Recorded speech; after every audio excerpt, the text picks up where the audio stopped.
Ukraine says at least 5 people have been killed in the southeastern city of Dnipro after Russia launched its first major wave of airstrikes this year. Officials say dozens more were wounded in the strike on an apartment block.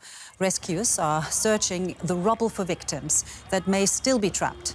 Authorities say other missiles hit critical infrastructure in Kharkiv and Lviv. The capital, Kyiv, was also targeted. The United Kingdom has now confirmed it will send Challenger 2 tanks to Ukraine. These will be the first advanced tanks given to Ukraine by its allies since the war began.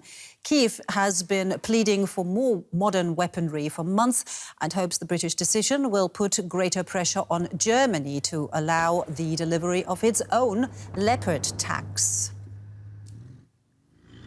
But for more, let's bring in Francis Farrell. He's an Australian reporter for the English language outlet, the Kyiv Independent, and he joins us from Kyiv. Welcome, good to have you on the programme. So please tell us... Good evening, Monica. Pleasure. Air raid alerts, we hear, have been in place across Ukraine today. What is the situation on the ground? So in Kiev here, we woke up to explosions, many people. There were about 4. There were loud slaps, so that was air defense working.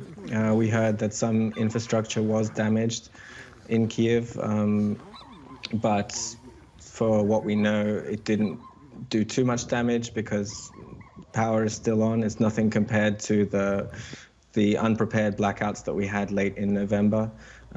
But we know that infrastructure has been damaged elsewhere around Ukraine. But for people here, life goes on the same way, more or less.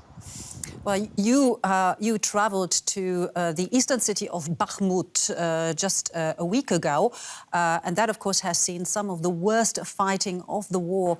What were your impressions when you were there? How are civilians there coping on the front line? Yeah, so the situation in Bakhmut is getting more and more dire with every day. You can hear the fighting going on the outskirts, just a few kilometers away from the center of the city. And for the remaining civilians there, we don't know exactly how many there are left, but at this point, many of them have lost any sense of self-preservation, to be honest. Many are still living in their basements, but some in their apartments. And while there are evacuations going on, while everyone has the option to leave, those who are left in these dire conditions are mostly planning to just stay until the end in their own homes, despite the city being destroyed around them. Right.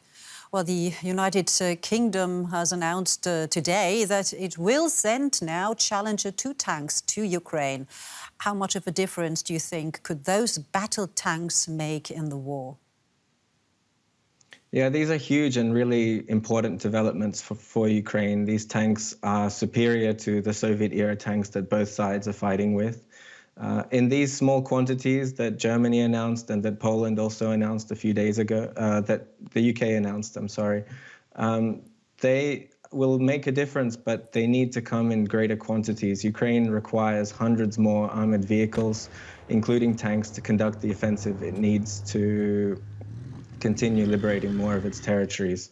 But more importantly, it shows real political will, finally, from Ukraine's Western partners, sort of breaking this taboo around tanks and showing that they're ready not only to provide Ukraine with the aid it needs to go toe-to-toe and fight on the same level as Russia, but also to take the offensive, to tip the scales in Ukraine's favor. So everyone's looking at Germany now to see if now Ukraine can get what it needs in the right quantities to really make a difference.